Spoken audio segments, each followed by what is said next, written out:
Oh, Dr. Saul, you've cut off half my doodah. Anyway, there we go. Whole page, there we go. Right, so this is Component 3, Mock 2, Question 6, the essay. We love an essay.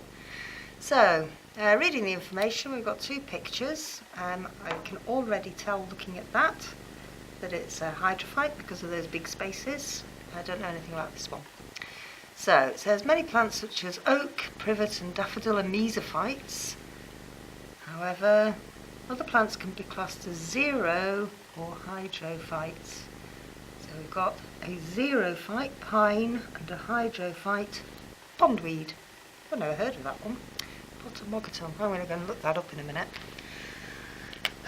So, explain what's meant by the terms mesophyte, xerophyte, hydrophyte. So, area 1. I told you the signposts were getting clearer for these.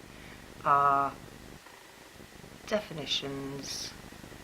So in that definition, I'll need to talk about water supply or water availability, and the fact that they've got an adaptation. I'm going to need to mention that word definitely. So I would say, things like mesophytes are adapted for living where there's adequate water, or xerophytes are adapted to live in dry or arid areas. And then for both Pinus and Potamogatum, describe and explain. So each sentence that I write needs to have a description of what the adaptation is and how it helps. So this is area 2, and I've said already in my definition that it'll be adapted to dry conditions or arid conditions.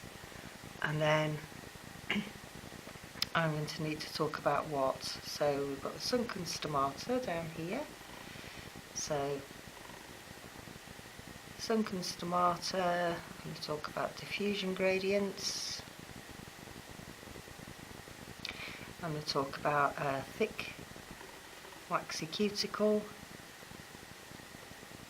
And I'm going to talk about its impermeability. I'm going to talk about, and I'm definitely going to use this word, cuticular transpiration. And I'm definitely all the way through, I'm not going to say it stops water loss, but it reduces water loss. And that would be really important, I think. Then what can I see? I've got 1, 2, 3, 4, 5, 6, 7. I've not got many stomata, so might talk about fewer stomata. And surface area for water loss.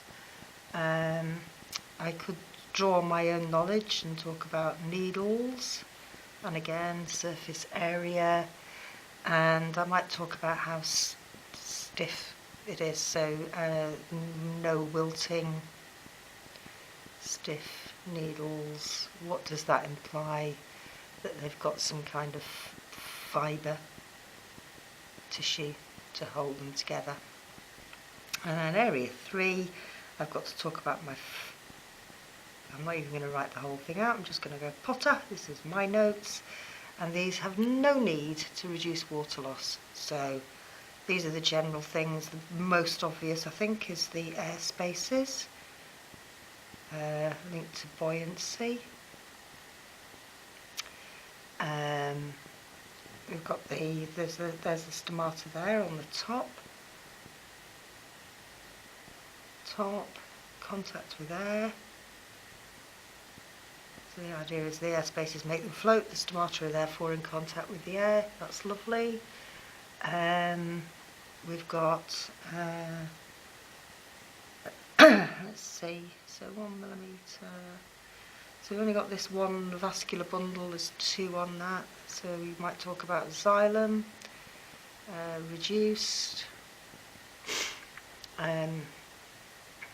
because it's no problem getting water, so the water's from the pond. And you might talk about, as opposed to this one, if we're sort of comparing them, no lignin, because the support comes from the water, so they're not woody plants at all. Right, that'll be about it. Have we got a cuticle in there? Talked about cuticles there. Thin cuticle. And again, you need an explanation with each point, so no need to reduce water loss.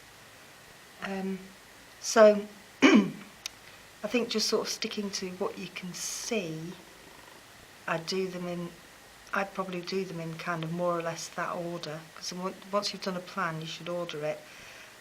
This one I would move further up perhaps, because it's a feature that you can see on the slide. Okay, what I would do with these, when I go through the essays, I tend to just go, oh, area 1 do this, area 2, area 3. But you should be now thinking, right, I'm going to go and practice that, I'm going to write it, and then I'm going to hand it to my teacher and see what they think. Just to check, sort of how you're expressing yourself.